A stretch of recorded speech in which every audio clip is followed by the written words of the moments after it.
این کسانی که دم از مذاکره با آمریکا میزنن، اینها یا الفبای سیاست را بلد نیستن یا الفبای غیرت را بلد نیستن.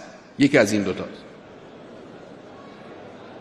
در حالی که دشمنی اینجور اخم میکنه، اینجور متکبرانه حرف میزنه، اینجور به ملت ایران اهانت میکنه، تصریح میکند که میخواهد علیه این نظام و علیه این کشور و منافع این کشور اقدام بکنه، یه عده‌ای بنشینن اینجا ذلیلانه زبونانه که ببینیم حالا چه کار کنیم، بریم نریم، نزدیک بشیم، با ایشون صحبت کنیم، درخواست کنیم، خواهش کنیم.